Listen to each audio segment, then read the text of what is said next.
ତାଙ୍କ ଶରୀର ମଧ୍ୟରେ ଏହି ବିଶ୍ୱ ବ୍ରହ୍ମାଣ୍ଡର ତ୍ରିଭୁବନ ମଣ୍ଡଳର ବିସ୍ତୃତ ଭାବେ ଆୟୋଜନ କରାଯାଇଛି। ତାଙ୍କ ଶରୀର ମଧ୍ୟରେ ଏହି ବିଶ୍ୱ ବ୍ରହ୍ମାଣ୍ଡର ତ୍ରିଭୁବନ ମଣ୍ଡଳର ବିସ୍ତୃତ ଭାବେ ଆୟୋଜନ କରାଯାଇଛି। ତାଙ୍କର ଦିବ୍ୟ ଇନ୍ଦ୍ରିୟାଦି ମାଧ୍ୟମରେ ସମସ୍ତ ଦେହଧାରୀ ଜୀବଙ୍କର ଜ୍ଞାନ ଓ କର୍ମ ସମ୍ବନ୍ଧୀୟ ଇନ୍ଦ୍ରିୟ ଗୁଡ଼ିକ ସକ୍ରିୟ ହୋଇଉଠେ। ତାଙ୍କର ଶୁଦ୍ଧ ଚେତନାରୁ ବଦ୍ଧଜୀବର ଜ୍ଞାନ ଏବଂ ତାଙ୍କର ଶକ୍ତିଶାଳୀ ଶ୍ୱାସ ପ୍ରଶ୍ୱାସ ପ୍ରକ୍ରିୟାରୁ ଦେହଧାରୀ ଜୀବାତ୍ମାର ଶାରୀରିକ କ୍ଷମତା, ଇନ୍ଦ୍ରିୟାନୁଭୂତିର କ୍ଷମତା ଏବଂ ଦେହାସନ୍ନିବିଷ୍ଟ ଜୀବଗୁଡ଼ିକର କାର୍ଯ୍ୟକଳାପ ସୃଷ୍ଟି ହୋଇଥାଏ। ଭୂତ ପ୍ରକୃତିର ସତ୍ତ୍ୱ, ରଜ ଏବଂ ତମ ଗୁଣର ଆଧାର ମାଧ୍ୟମରେ ସେ ହିଁ ଏକମାତ୍ର ଗତି ନିର୍ଦ୍ଧାରକ ସତ୍ତା ଏବଂ ଏହିପରି ଭାବରେ ବିଶ୍ୱ ବ୍ରହ୍ମାଣ୍ଡର ସୃଷ୍ଟି, ସ୍ଥିତି ଏବଂ ପ୍ରଳୟ ସାଧିତ ହୋଇଥାଏ। ଭାବାର୍ଥ ଭକ୍ତିବେଦାନ୍ତ ସ୍ୱାମୀ ପ୍ରଭୁପାଦଙ୍କ ଶିଷ୍ୟମାନଙ୍କ ଦ୍ୱାରା ଯେତେବେଳେ କୌଣସି ବଦ୍ଧଜୀବ ତା'ର କଷ୍ଟସାଧ୍ୟ କାର୍ଯ୍ୟ ମାଧ୍ୟମରେ ସମ୍ପୂର୍ଣ୍ଣ କ୍ଳାନ୍ତ ହୋଇପଡ଼େ କିମ୍ବା ଯେତେବେଳେ ସେ ରୋଗ ବ୍ୟାଧି, ମୃତ୍ୟୁ କିମ୍ବା ଭୟ ଆଦିର ପ୍ରକୋପରେ ଆକ୍ରାନ୍ତ ହୋଇଯାଏ, ସେତେବେଳେ ବାସ୍ତବ ଜ୍ଞାନ ଅଥବା କାର୍ଯ୍ୟ ସାଧନର ଅଭିବ୍ୟକ୍ତ ସମ୍ପର୍କିତ ସମସ୍ତ କ୍ଷମତା ହରାଇଥାଏ। ଏଣୁ ଆମେ ଉପଲବ୍ଧି କରିବା ଉଚିତ ଯେ ପରମ ପୁରୁଷ ଭଗବାନଙ୍କର କୃପା ବ୍ୟତିରେକେ ଆମେ କାର୍ଯ୍ୟ କରିପାରିବା ନାହିଁ କି ଜ୍ଞାନ ଚର୍ଚ୍ଚା କିଛି କରିପାରିବା ନାହିଁ। ପରମେଶ୍ୱର ଭଗବାନଙ୍କର କୃପାରୁ ବଦ୍ଧଜୀବ ଏକ ଭୌତିକ ଶରୀର ଲାଭ କରେ, ଯେଉଁ ଶରୀରଟି ଶ୍ରୀ ଭଗବାନଙ୍କର ଅନନ୍ତ ଚିନ୍ମୟ ଶରୀରର ବିକୃତ ପ୍ରତିଫଳନ ମାତ୍ର। ତେଣୁ ଜୀବ ତା'ର ସମାଜ, ବନ୍ଧୁତା ଏବଂ ଭଲ ପାଇବା ନିମିତ୍ତ ଅଜ୍ଞତାଯୁକ୍ତ ଭୌତିକ କାର୍ଯ୍ୟରେ ଲିପ୍ତ ରହେ, କିନ୍ତୁ ଭୌତିକ ଶରୀରର ଅନପେକ୍ଷିତ ବିନାଶ ସହିତ ଏ ସମସ୍ତ କାର୍ଯ୍ୟକ୍ରମ ହଠାତ୍ ଅଦୃଶ୍ୟ ହୋଇଯାଏ। ସେହିପରି ଭାବରେ ଆମର ଜଡ଼ ଜ୍ଞାନ ମୁହୂର୍ତ୍ତକ ମଧ୍ୟରେ ଅର୍ଥହୀନ ହୋଇଯାଇପାରେ, ଯେହେତୁ ଭୂତ ପ୍ରକୃତି ନିଜେ ସତତ ପରିବର୍ତ୍ତନ ହେଉଛି। ବ୍ରହ୍ମାଣ୍ଡ ସୃଷ୍ଟି, ସ୍ଥିତି ଏବଂ ବିନାଶର ପୃଷ୍ଠଭୂମିରେ ପରମ ସଞ୍ଚାଳକ ହେଲେ ପରମେଶ୍ୱର ଭଗବାନ। ବଦ୍ଧଜୀବ ସେ ପରମେଶ୍ୱର ଭଗବାନଙ୍କୁ ଉପଲବ୍ଧି କରିବାର ଚେଷ୍ଟା କରିବା ଉଚିତ। ଯେ ମାୟାର ଏତେ ସୁଯୋଗ ଦେଇଛନ୍ତି, ପ୍ରକୃତପକ୍ଷେ ପରମେଶ୍ୱର ଭଗବାନ ଇଚ୍ଛା କରନ୍ତି ବଦ୍ଧଜୀବ ତାଙ୍କ ନିକଟରେ ଆତ୍ମସମର୍ପଣ କରୁ ଏବଂ ଭଗବତ ରାଜ୍ୟରେ ନିତ୍ୟ ଆନନ୍ଦମୟ ଜୀବନ ଓ ଜ୍ଞାନ ପୁନଃ ଲାଭ କରୁ। ବଦ୍ଧ ଆତ୍ମା ଏହା ବୁଝିବା ଯୁକ୍ତିସଙ୍ଗତ ହେବ। ଯଦି ଭଗବାନ ଅଜ୍ଞାନତା ମଧ୍ୟରେ ବିଲୀନ ହେବାକୁ ମୋତେ ଏତେ ସୁଯୋଗ ଦେଇଛନ୍ତି, ମୁଁ ଯଦି କଳ୍ପନାପ୍ରସୂତ ନିର୍ବୋଧ ଭଗବାନଙ୍କୁ ତ୍ୟାଗ କରି ବିନୟର ସହିତ ତାଙ୍କର ନିର୍ଦ୍ଦେଶ ଅନୁସରଣ କରିବି, ତାହେଲେ ଅଜ୍ଞାନତାରୁ ମୁକ୍ତି ପାଇବା ପାଇଁ ସେ ନିଶ୍ଚିତ ଭାବରେ ମୋତେ ଅଧିକ ସୁଯୋଗ ଦେବେ।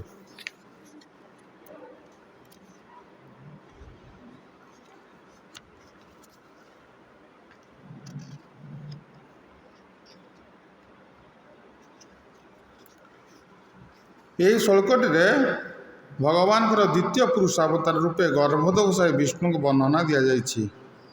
ପୁରୁଷ ସୂକ୍ତରେ ଯାହାଙ୍କର ମହିମା ବର୍ଣ୍ଣନା କରାଯାଇଛି, ସେ ଗର୍ଭୋଦକଶାୟୀ ବିଷ୍ଣୁ ପ୍ରତ୍ୟେକ ଜୀବର ହୃଦୟରେ ପ୍ରବେଶ କରିବା ପାଇଁ ନିଜକୁ ପରମାତ୍ମା ରୂପରେ ବିସ୍ତାରିତ କରିଥାନ୍ତି। ଭଗବାନଙ୍କ ଦିବ୍ୟ ନାମ କୀର୍ତ୍ତନ, ହରେ କୃଷ୍ଣ କୃଷ୍ଣ କୃଷ୍ଣ ହରେ ହରେ, ହରେ ରାମ ରାମ ରାମ ହରେ ହରେ ଦ୍ୱାରା ଏପରିକି ଏହି ଅଧପତିତ ଯୁଗରେ ବ୍ୟକ୍ତି ତା ହୃଦୟରେ ପରମେଶ୍ୱରଙ୍କର ଭଗବାନଙ୍କୁ ଦର୍ଶନ କରିପାରିବ। ଆମମାନଙ୍କର ପରି ଭଗବାନ ମଧ୍ୟ ଜଣେ ପୁରୁଷ, କିନ୍ତୁ ସେ ଅନନ୍ତ। ସେ ତା ସତ୍ତ୍ୱେ କ୍ଷୁଦ୍ରାତି କ୍ଷୁଦ୍ର ଜୀବ ଏବଂ ଅନନ୍ତ ପରମେଶ୍ୱର ଭଗବାନଙ୍କର ମଧ୍ୟରେ ଏକ ବ୍ୟକ୍ତିଗତ ପ୍ରେମମୟୀ ସମ୍ବନ୍ଧ ରହିଅଛି। ଏ ପ୍ରକାର ଐକାନ୍ତିକ ସମ୍ବନ୍ଧ ବିବେଚନାରେ ପରମେଶ୍ୱର ଭଗବାନଙ୍କର ନିତ୍ୟ ଦାସ ରୂପେ ଆମର ସ୍ୱରୂପ ଉପଲବ୍ଧିର ଏକମାତ୍ର ଉପଯୁକ୍ତ ପଦ୍ଧତି ହେଉଛି ଭକ୍ତି ଯୋଗ।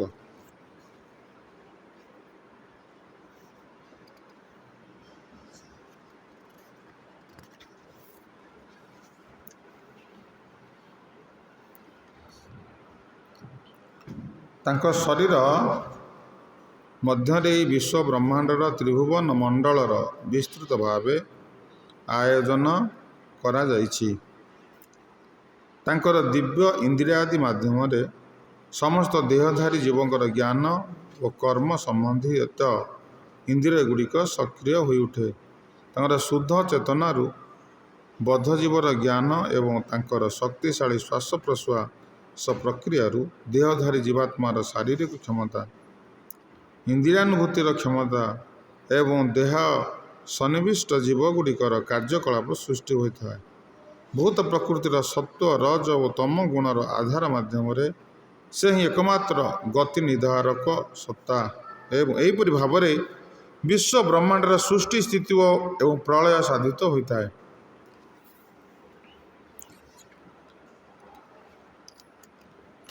ତେଣୁ ଏଠି ଭଗବାନ ଏ ଯେଉଁ ଅଧ୍ୟାୟଟି ଆମେ ପାଠ କରୁଛେ, କାଲି ସେ ବିଷୟରେ ଆମେ ଆଲୋଚନା କରୁଥିଲେ କିଭଳି ଭଗବାନ ହେଲେ ସବୁ କିଛିର ମୂଳ ଭଗବାନ। କାରଣ ଆମେ କେତେ ସୁନ୍ଦର ଭଜନ ସବୁ ବର୍ଣ୍ଣନା କରାଯାଇଛି ଆମର ଭକ୍ତି ଗୀତି ସଞ୍ଚୟନରେ। ତୁମେ ସର୍ବସ୍ୱରେଶ୍ୱର ବ୍ରଜେନ୍ଦ୍ର କୁମାର, तुम्हारा इच्छाए विश्व सृजन संहार, तुम्हारा इच्छाए ब्रह्मा करे न सृजन, तुम्हारा इच्छाए विष्णु करे न पालन, तुम्हारा इच्छाए शिव करे न संहार, तुम्हारा इच्छाए माया सूर्य कारागार। तेणु तुम्हारा इच्छाए जीवर जन्म मरण, समृद्धि निपात सुख दुख संगठन।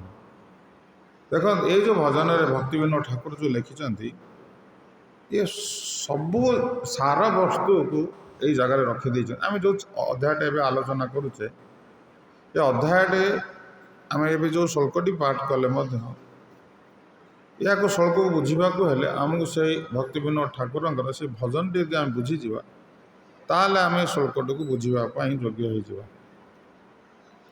तेणु भगवान निजे सबकि द्वारा निर्देश से जहाँ भगवत गीतार कहते मया अध्यक्षण प्रकृति श्रूयते सचराचर, मया अध्यक्षण प्रकृति श्रूयते सचराचर हेतु नानी न कौन्तेय जगत विपरिवर्तते। भगवान निजे कहे अर्जुन मोर डायरेक्ट निर्देश ये भूत प्रकृति काम करुच्ची। भूत प्रकृति माने जोटी कौन कौन रही सत्व रज तम। ये सत्व रज तम कौन करुच्ची ना जीव को एक्टिव कराऊँच। कारण प्रकृति क्रियमाणिनी गुण कर्मणि सर्वस्व अहंकार विमूढ़ आत्मा कर्ता हम इति मन्यते।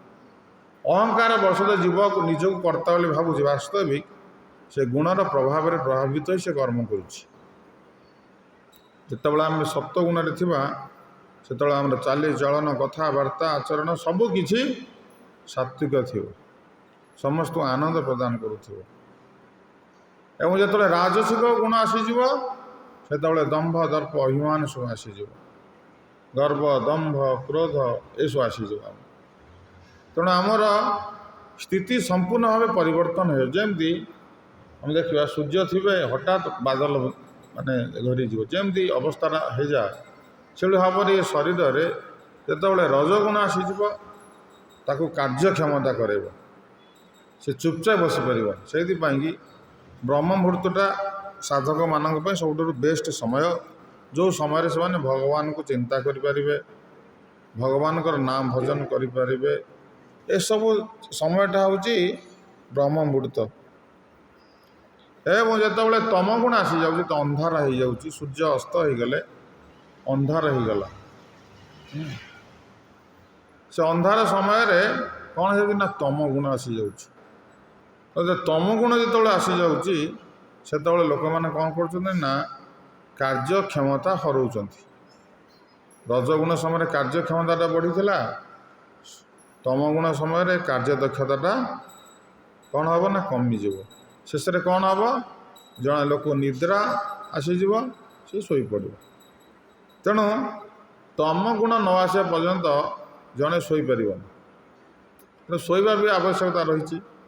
तेणु ये भाव में भगवान ये जो भूत प्रकृति माध्यम जीव को कौन करुँना निजर कंट्रोल रखुं।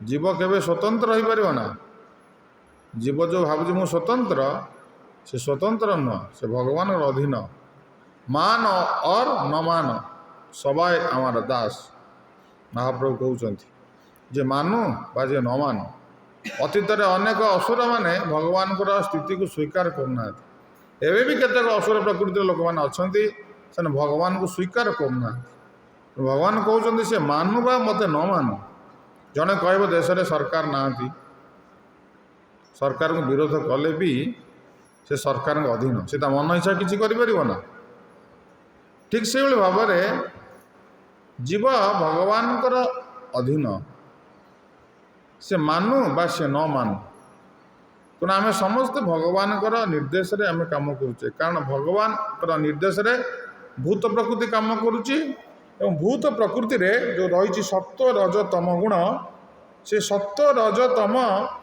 गुण जीव को कौन करुच्ची ना नचौची भगवत गीतार प्रभुपाद महाराज से छविटा बहुत बहुत सुंदर भाव छविटा देते जमी कंढे नाच हुए सेमती एमती लोक तीन टा ठिया होकर देहरे एमती ऊपर को जो सूता उठी से सूता मध्यम जमी सेपटे कंढे ऑपरेटर ऑपरेटिंग कले कंढे नाच एमती हाथ हल्लेब ठीक से भाव में आम मैंने समस्ते भगवान ये जो भूत प्रकृति आमको नचौची भूत प्रकृति को किए नचौंती भगवान तेणुक यही भाव में भगवान आमको निजर कंट्रोल रखिंट अतीत आम देखीचे बहुत बड़ बड़ असुर माने आसी भगवान को विद्वेषी थे कौन है परिणाम भगवान से बेसी दिन ये रखा सुजोग देले ना तेणु से भाव में भगवान ये जगार मालिक होती भगवान भक्तारम यज्ञ तपसाम सर्वलोक महेश्वरम सुरोदम सर्वभूतान ज्ञातमा शांति मुच्छति तेणु भगवान कौन ना भगवान हेले समस्त वस्तुर सहित उपभोगकारी आम जहाँ सब कर्म करुचे से कर्मर फल को भोग कर व्यक्ति होती स्वयं भगवान जमी आम ऑफिस रे जे काम करुचे तेणु ऑफिस गोटे किए मालिक अच्छे ता ऑफिस रे आम काम करुचे आम जो कामटा करुचे तार फल किए भोग करुच्ची ऑफिस रो मालिक से भाव में आम हेले सेवक आम काम है प्रभुंकर सेवा करवा प्रभु से कर्मर फल को से भोग करे से कहले भोक्तारम यज्ञ तपसम समस्त यज्ञ बा समस्त कर्मर फल को उपभोग करती स्वयं भगवान तांकर कर्म फल को कहीं भी भोग कर जी भोग कर पनिशमेंट व्यवस्था से रखिंट से कही यज्ञा था तो कर्म नेत्र लोकयम कर्म बंधन तदर्थम कर्म कौंतेय मुक्त संग समाचार केते सुंदर व्यवस्था भगवान कर देखु केमती भगवान कंट्रोल कर जीव को जीव ता बुझीपारूनी जदि जीव ताकू भोग कर भगवान को वस्तु को ताले कौन हम परिणाम कौन हम हाँ कर्म फल से बांधी हम से कर्म फल तक पनिशमेंट दब भगवान निजे कहते आमर एकादश ना दशम स्कंद एकादश क्रिया जोग जो रही गोटे अध्याय पूजा विधि जो भगवत पूजा विधि से वर्णना कराई यही सेवा जी कर यही बड़े पुरस्कृत करी किंतु जी मत दान दौथि पैसा को हरण कर नहीं जीव ताको मु 1000 जन्म कौटी देवी कुर्मी 20टार कुर्मी जन्म देवी से 20टा खाइब देखो केते स्ट्रॉन्ग पनिशमेंट भगवान दौरान से ये जगार मालिक होती भगवान आमे आसीचे आमर आमको जो निर्देश माने आमको जो भली निर्देश दि जाए तदनुसार आम क्रिया करवा ये दरकार तेणु आमे केबे निजको भोक्ता बोली भाविबा उचित ना आम सेवक बोली ज्ञान करा दरकार कारण स्वयं निजे भगवान श्री चैतन्य महाप्रभु आसिक आमको शिक्षा देते से निजे कहते गोपी भर्तु दासानु दासानु दासानु दास तेणु सी निजको भगवान दास बोली कहना सेवक सेविका सेविका सेविका सेविका मु सेवक बोली कहते ଦେଖନ୍ତୁ ସେ ସ୍ୱୟଂ ଭଗବାନ ସେ ଆସିକି ଆମକୁ ଏହି ଶିକ୍ଷା ଦେଇଛନ୍ତି। ତେଣୁ ସେ କୌଣସି ପ୍ରକାର ଭୌତିକ ବସ୍ତୁକୁ ନିଜର ଏନ୍ଜୟମେଣ୍ଟରେ ୟୁଜ୍ କରୁନାହାନ୍ତି। ସ୍ୱୟଂ ଭଗବାନ ଯିଏକି ଦିବ୍ୟ ଜଗତରେ ସେ ଦୁଧ ଫେନ ଶଯ୍ୟାରେ ଶୟନ କରନ୍ତି, କିନ୍ତୁ ଏଠି ଯେତେବେଳେ ଆସିଲେ ଜଗଦାନନ୍ଦ ପଣ୍ଡିତ ତାଙ୍କୁ ଗୋଟେ ସେଜ ଆଣିଦେଲେ, ସେ ତାକୁ ଚିତ୍କାର ଛାଡ଼ି ତାକୁ ଫିଙ୍ଗିଦେଲେ, କହିଲେ ନା ମୁଁ ୟା ଗ୍ରହଣ କରିବି ନାହିଁ। ତାଙ୍କ ପାଇଁ ସୁବାସିତ ତୈଳ ଆଣିଥିଲେ ମର୍ଦ୍ଦନ କରିବା ପାଇଁ ମସ୍ତକରେ, ତାହା ମଧ୍ୟ ଗ୍ରହଣ କଲେନି। ଜଗଦାନନ୍ଦ ପଣ୍ଡିତ ରାଗିଲେ, ତୈଳ କହିଲେ ନିଅ ଜଗନ୍ନାଥ ମନ୍ଦିରରେ ଦେଇଦିଅ, ପ୍ରଭୁଙ୍କ ସେବାରେ ଲାଗୁ। ତେଣୁ ସେ କୌଣସି ବସ୍ତୁକୁ ସେ ଭୋଗ କରୁନାହାନ୍ତି। ତାଙ୍କୁ ଯେତେବେଳେ ଆଣିକି ଦିଆଗଲା, ରଘୁନାଥ ଯେତେବେଳେ ତାଙ୍କ ଘରୁ କିଛି ଧନ ଆଣିଥିଲେ, ସେ ଧନକୁ ଯେତେବେଳେ ସେ କହିଲେ ମୁଁ ମହାପ୍ରଭୁଙ୍କୁ ସୁନ୍ଦର ସୁନ୍ଦର ଖାଦ୍ୟ ପ୍ରଦାନ କରି ମହାପ୍ରଭୁ ଖାଇ ଖୁସି ହେବେ, କିନ୍ତୁ ମହାପ୍ରଭୁ ଖାଇକି କିଛି ଦିନ ପରେ କ'ଣ ହେଲା, ତାଙ୍କ ମୁହଁଟା କଳା ପଡ଼ିଯାଉଛି, ଶୁଖି ଯାଉଛି। ତାଙ୍କ ମୁଖଟା ହେଉଛି ମୁଖ ଚନ୍ଦ୍ର, ଚନ୍ଦ୍ର କୋଟି ଚନ୍ଦ୍ର ବି ଏତେ ହେବନି, ଏତେ ମାନେ ତାଙ୍କର ମୁଖରୁ ଏତେ ଆଭା ନିର୍ଗତ ହେଉଥିଲା, କିନ୍ତୁ ସେ ମଳିନ ପଡ଼ିଗଲା। ସେ କହିଲେ ବିଷୟରେ ଅନ୍ନ ଖାଇଲେ ମଳିନ ହଏ ମନ। ତେଣୁ ସେ ସ୍ୱରୂପ ଦାମୋଦରଙ୍କୁ ଏଇ କଥା ହିଁ କହିଥିଲେ। ତେଣୁ ସେଥିରୁ ସେ ନିବୃତ୍ତ ହେଲେ, ତାଙ୍କୁ ଆଉ ଦିଆଗଲାନି। ଦେଖନ୍ତୁ ଭଗବାନ ନିଜେ ଆସି ଏଠି ଲୀଳା କରୁଛନ୍ତି, କାରଣ ଭକ୍ତ ହେଉଛନ୍ତି ଭଗବାନ। ସିଏ ଭକ୍ତ ଭାବରେ ଆସିଛନ୍ତି, ସେଇ ଭଗବାନ ଭକ୍ତ ଭାବରେ ଆସିକି ମଧ୍ୟ ସେ କୌଣସି ବସ୍ତୁକୁ ଗ୍ରହଣ କରୁନାହାନ୍ତି। ନା ଜଗନ୍ନାଥଙ୍କୁ ନେଇକି ଦିଅ, ସେ ତଳେ ଭୂମିରେ ଶୋଉଛନ୍ତି, ଆଣ୍ଠୁ ନ ଲୁଚିବା ଲୁଗା ପିଉଛନ୍ତି, ହାତରେ ଖଣ୍ଡେ ଜଳପାତ୍ର ଖଣ୍ଡେ କୌପୁନି, ଏତିକି ତାଙ୍କ ପାଖରେ ସମ୍ବଳ। ତେଣୁ ସେ ସଦାସର୍ବଦା ଆମକୁ ଶିକ୍ଷା ଦେଇଛନ୍ତି ଯେ ତୁମେ ସେବକ, ତୁମର ସ୍ଥିତି ହେଉଛି ସେବକ। କାରଣ ସେଇ ସ୍ଥିତିରେ ଜଣେ ରହିଲେ ସେ ସେବା କରିପାରିବ। କିନ୍ତୁ ଜୀବମାନେ ଯେତେବେଳେ ଭୋଗ ଐଶ୍ୱର୍ଯ୍ୟ ଦ୍ୱାରା ଯେତେବେଳେ ଆକ୍ରାନ୍ତ ହେଇଯାନ୍ତି, ସେତେବେଳେ ଭଗବତ ଭକ୍ତି ତାଙ୍କ ମନରେ କ'ଣ ହେଇଯାଉଛି, ଶିଥିଳ ହେଇଯାଉଛି। ଭଗବତ ଗୀତାରେ ଭଗବାନ ସେ କଥା ନିଜେ କହୁଛନ୍ତି, ଭୋଗୈଶ୍ୱର୍ଯ୍ୟ ପ୍ରସାକ୍ତାନ ତା ଅପହୃତ ଚେତସାଂ ବ୍ୟବସାୟ ତମକା ବୁଦ୍ଧି ସମାଧ ନ ବିଧୀୟତେ। ଆଜିକାଲି ଯୁଗରେ ଲୋକମାନେ ସମସ୍ତେ ଭୋଗ ଐଶ୍ୱର୍ଯ୍ୟ ପ୍ରତି ଲାଳାୟିତ, ଆସକ୍ତ, କେମିତି ଅଧିକ ଭୋଗ କରିବି। ସମସ୍ତେ ସେଥିପାଇଁ କି ପ୍ରୟାସ କରୁଛନ୍ତି, ସମସ୍ତେ ଚେଷ୍ଟା କରୁଛନ୍ତି ସେବା କରିବାକୁ ନାହିଁ, ଭୋଗ କରିବାକୁ। ସେଥିପାଇଁ ସେମାନେ ଭଗବାନଙ୍କର ଭକ୍ତି ମାର୍ଗରୁ ଦୂରେଇ ଯାଉଛନ୍ତି। ଆଜିକାଲି ଯେଉଁ ନ୍ୟୁ ଜେନେରେସନ୍ ଆସିଲେଣି, କାରଣ ସେମାନଙ୍କୁ ପିଲାଦିନରୁ ଏମିତି କରିଦିଆଯାଉଛି ତାଙ୍କର ଷ୍ଟାଇଲଟା ଯେ, କାରଣ ଆମେ ଛୋଟ ଦିନେ ଆମକୁ ଆମ ଗାର୍ଡ଼ିଆନ୍ ମାନେ କୌଣସି ବସ୍ତୁ ଦେଉନଥିଲେ, କାରଣ ସେ ତାଙ୍କ ପାଖରେ ସକ୍ଷମ ନଥିଲେ କି କୌଣସି ବସ୍ତୁ ଦେଉନଥିଲେ। ଯଦି ଜିଦ୍ କରାଗଲା ତାକୁ ଦଣ୍ଡ ଦେଉଥିଲେ। କିନ୍ତୁ ବର୍ତ୍ତମାନ ଗୋଟେ ଗୋଟେ ଛୁଆ ଜନ୍ମ ହେଉକା ତାଙ୍କର 100ଟା ଡ୍ରେସ୍, 100ଟା ଚପଲ, 100ଟା ଖେଳନା। ତାଙ୍କୁ ଛୋଟ ଦିନରୁ ତାଙ୍କୁ ଏନ୍ଜୟମେଣ୍ଟ ମାନେ ଯେଉଁ କେମିତି ଅଧିକ ଏନ୍ଜୟ କରିବ ସେ ମେଣ୍ଟାଲିଟାକୁ ଡେଭଲପ୍ କରାହେଇଯାଇଛି। ତେଣୁ ତା ଲାଇଫରେ ସେ ଷ୍ଟ୍ରଗଲ୍ କରିକି ବଞ୍ଚିପାରିବନି। ଭଗବାନ ଯେଉଁ କଥା କହିଛନ୍ତି, ଏ ଜଗତକୁ ଯିଏ ଆସିବ ତାକୁ ଷ୍ଟ୍ରଗଲ୍ କରିବାକୁ ପଡ଼ିବ। କୌଣସି ଜିନିଷ ସିଧା ସିଧି ହେଇପାରିବନି। ସେଥିପାଇଁ ଭଗବାନ ନିଜେ କହୁଛନ୍ତି ଯେ କ'ଣ ନା ମନଷଷ୍ଠ ଇନ୍ଦ୍ରିୟାଣୀ ପ୍ରକୃତି ସ୍ଥାନ କର୍ଷତି। ମନଷଷ୍ଠ ଇନ୍ଦ୍ରିୟାଣୀ ପ୍ରକୃତି ସ୍ଥାନ କର୍ଷତି। ସେ ଭୂତ ପ୍ରକୃତିରେ ମନ ସହ 5 ଇନ୍ଦ୍ରିୟ ମିଶିକି 6 ଅକ୍ଳାନ୍ତ ପରିଶ୍ରମ କରି ନିଜକୁ ଏଠି ବଞ୍ଚେଇ ରଖିଛି। କିନ୍ତୁ ଆଜିକାଲି ଯେଉଁ ନ୍ୟୁ ଜେନେରେସନ୍, ଏମାନେ କୌଣସି ପ୍ରକାରର ସେ ପିତା ମାତାଙ୍କର ସେବକ ଓ ସେବିକା ବନେଇ ଦେଉଛନ୍ତି। କାରଣ ପିତାମାତା ବି ସେୟା ଚାହୁଁଛନ୍ତି ଆମେ ଆମ ଛୁଆ ପିଲାଙ୍କର ସେବକ ସେବିକା ହେବୁ। ତେଣୁ ତାଙ୍କ ଲାଇଫଷ୍ଟାଇଲ୍ ଏମିତି କରିଦେଉଛନ୍ତି ଯେ ତାଙ୍କ ଜୀବନରେ ସେ ଭଗବାନ କିଏ ସେ କଥା ତାଙ୍କର କିଛି ଆବଶ୍ୟକତା ନାହିଁ।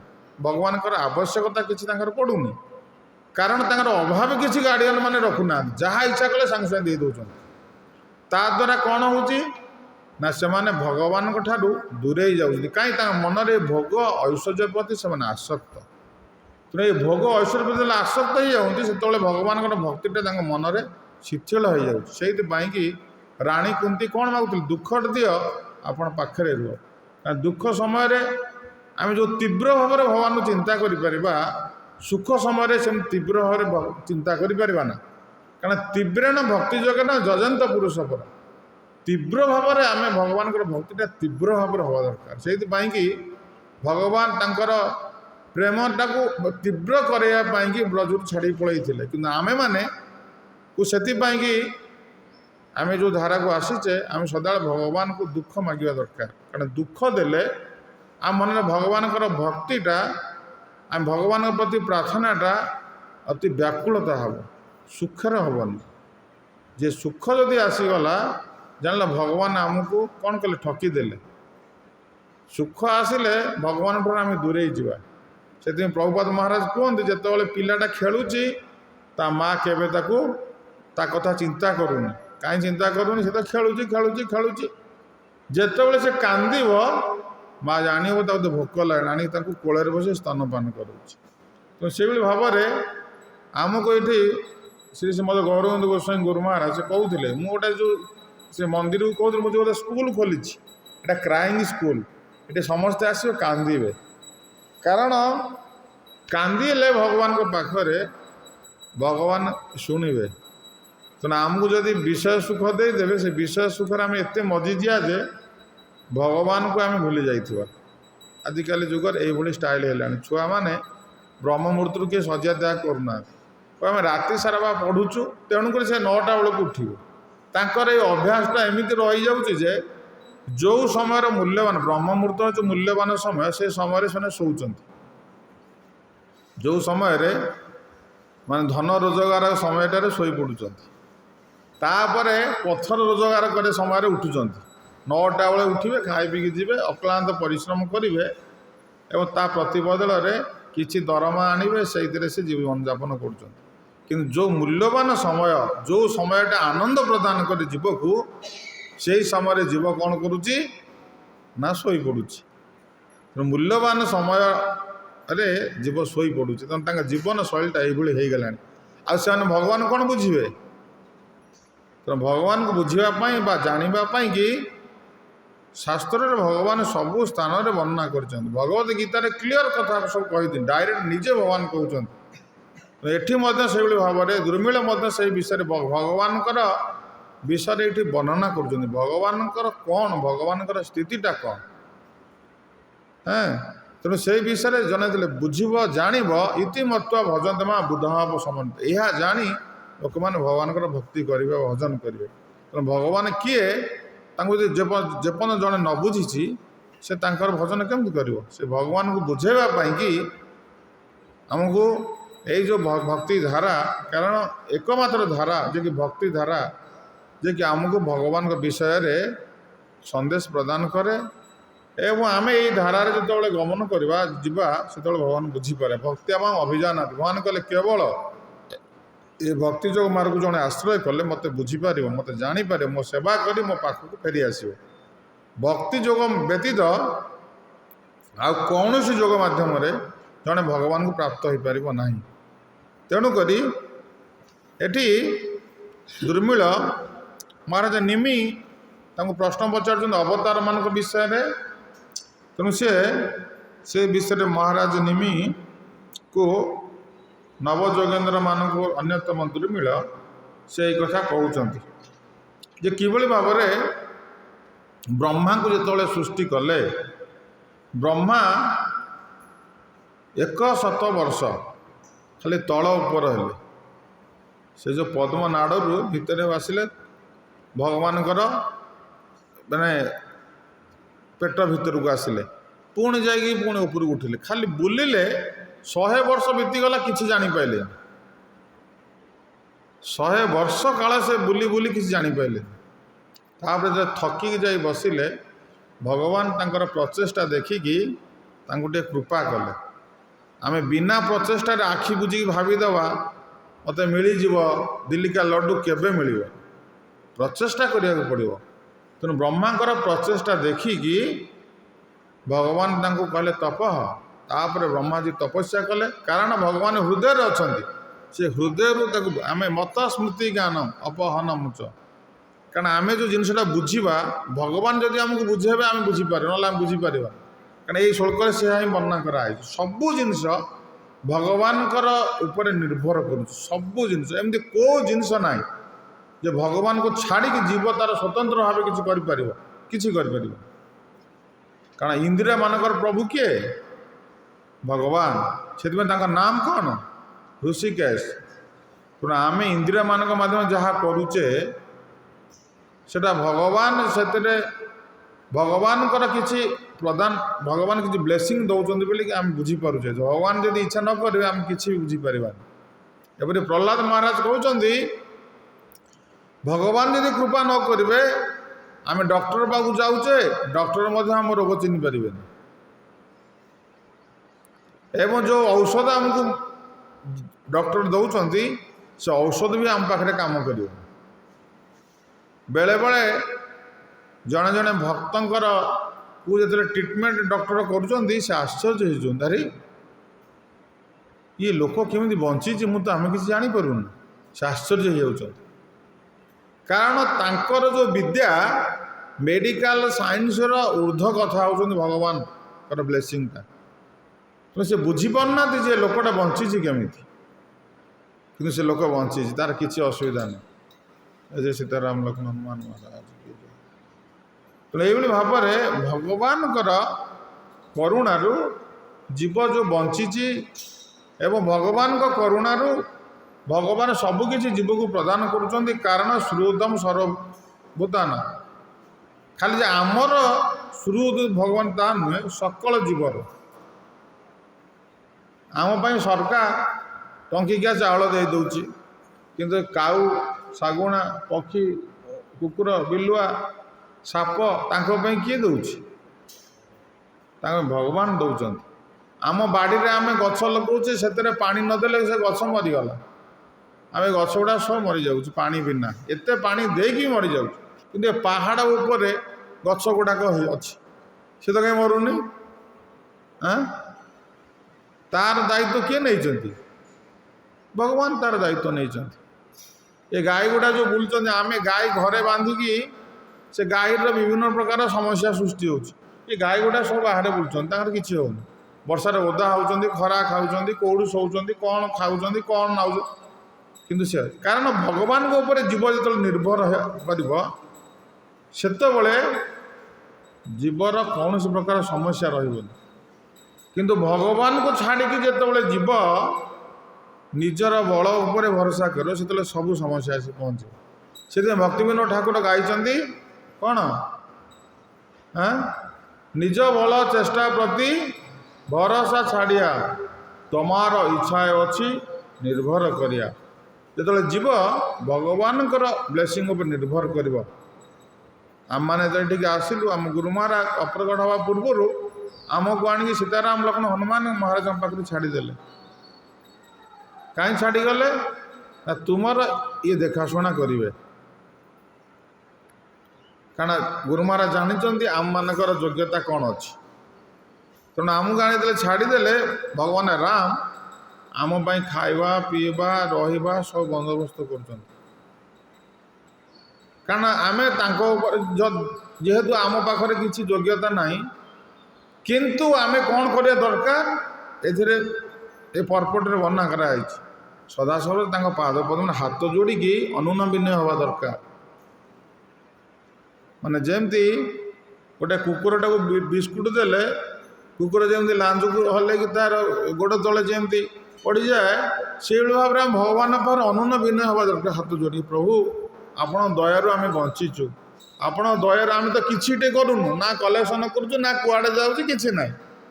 ଆପଣଙ୍କ କୃପାରୁ ଆମେ ଖାଇ ପିଇକି ଏଠି ଭଲରେ ଅଛୁ। ସଂସାରର ଲୋକମାନେ ଏତେ ପରିଶ୍ରମ କରିକି ମଧ୍ୟ ଠିକ୍ ଟାଇମ୍ରେ ଖଣ୍ଡେ ଖାଇପାରୁନାହାନ୍ତି, କିନ୍ତୁ ଆମେ ଠିକ୍ ସମୟରେ ଖାଇ ପିଇକି ଭଲରେ ଅଛୁ। ଆମ ପାଇଁ ଆପଣ ବ୍ୟବସ୍ଥା କରିଛନ୍ତି। ଖରା ହେଲେ ଆମକୁ AC ଲଗାଇ ଦେଇଛନ୍ତି, ସେ ଘର ଭିତରେ ଆମେ ଶୋଇପଡ଼ୁଛୁ। ଆମେ ତ ଚାକିରି କରୁନୁ, ବ୍ୟବସାୟ କରୁନୁ, କିଛି କରୁନୁ। କିନ୍ତୁ ଏଇ କଥା ଜଣେ ବୁଝିବା ଦରକାର ଯେ ଭଗବାନ ଆମର ପାଳନ ପୋଷଣର ଦାୟିତ୍ୱ ନେଇଛନ୍ତି। କେହି ଜଣେ ବି କହିପାରିବନି ମୁଁ ପାଳନ ପୋଷଣ କରୁଛି, ନା କେବଳ ଭଗବାନ ହିଁ ଆମକୁ ପାଳନ ପୋଷଣ କରୁଛନ୍ତି। ଏ କଥା ଯଦି ଆମେ ନ ଦେଖିପାରିବା ତାହେଲେ ଆମକୁ କ'ଣ କୁହାଯିବ?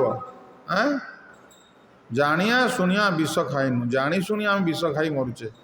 ସେଥିପାଇଁକି ଆମେ ଭଗବାନଙ୍କର କରୁଣା ଉପରେ ଏଇ କଥାଟା ଆମେ ବୁଝିପାରୁନେ ବୋଲି आमको श्री चैतन्य महाप्रभु कहले चेतो दर्पण मार्जनम भवमहा दवाग्नि निर्वापणम श्रेय कैरव चंद्रिका वितरण विद्या बौद्ध जीवन आनंदाबुधिवधन प्रतिपद पूर्णामृत सदन सर्वात्म सपन पर विजयते श्रीकृष्ण संकीर्तन तेना आमको से श्रीकृष्ण संकीर्तन करने आमको निर्देश देते तुम्हें श्रीकृष्ण संकीर्तन जय हो तुम्हें यही श्रीकृष्ण संकीर्तन जदि कर तुम चेतना रूप दर्पण मार्जित हो तुम्हें कथा को देखिपार जापर बुझीपार एवं तांको सेवार निजको नियोजित कर निजर स्थितिटा जो सेवकत्व मनोभावटा बुझे पड़े तांको पाद पद्म छाड़ी कुआड़े बुलवा आमर विपर्य स्थिति बोली कह जीवर से विपर्य स्थिति तेणु आम कर्तव्य होती आम ताकरी पाद पद्म ननुन भिन्न हो हनुमान महाराज बसुँच हाथ जोड़िकी सेमती आम जदि बसवा तांकरी भाया आमर किसी असुविधा हे कारण भगवान सबकि सी ही कर व्यतीत आउ कई किसी करना अर्जुन एक कथा बुझीपारे बोले कि भगवान विराट रूप से दर्शन देले विराट रूप से विराट रूप को देखा अर्जुन को पाखरे योग्यता नाला पुणी दिव्य चक्षु प्रदान कले से विराट रूप से भगवान अर्जुन कौन देखिले समस्त को देखुं निजक भी देखिले युद्ध क्षेत्र को देखिले एवं से देखुं ये जो विराट विराट जो योद्धा माने ये जो चित्कार छाड़ुंट गर्जन कर सब कौन होती भगवान दांत संधि सब पशि जाऊँ आम खाद्य खाइले चोबौचे जमती से अर्जुन देखुं विराट विराट असुर मान जो योद्धा माने भगवान दांत भितर पशि से चोबे भगवान चोबई दौरान काल ग्रास करुच्ची एवं किए किए दांत संधि भी पशि जाऊँ से मैंने ये बाहुबल देखा किंतु अर्जुन देखुं से दांत संधि पशि अर्जुन देखिए आश्चर्य हो गले तांकर मोहटा कौन है तांकर अज्ञानता दूर हो गला विराट रूप को देखिकी से स्तुति करुँच भगवान को से स्तुति कर कौन कहले से परम ब्रह्म परम धाम पवित्र परम भगवान पुरुषम शाश्वत देव आदि देव अजोम विभु आहुता मृषय सर्वे देवर्षि नारद तथा असित देवल व्यास स्वयं सेव प्रविष्मे तेणु जहाँ जहाँ सब मुझे पढ़ी अन्य मान मुखर शुणुली मुझे देखिली से आपण व्यतीत आउ कई नहीं से मत परंतर नान्या तो किंचित अस्ति धनंजय मई सर्व इदम प्रोक्त सूत्र मणिगणाएव तो से भगवान माता यशोदा को जितेबाला ब्रह्मांड घाट रे भगवान जितेबाला लीला करते कौटी गोकुल छोट दिने जन्म हेले मथुरा आसिक गोकुल पहुँचले गोकुल हूँ कौटी जमुना नदी कूल गोकुल ब्रह्मांड घाट अच्छा तेणु से छोट दिने माटी खाऊले पिला मैंने आसिक कहले प्रभु तुम पुओ जा माटी खाऊँ काना माँ कहला अरे माटी खाऊ देखे देखे पाटी खोलला बेलू कौन देखिले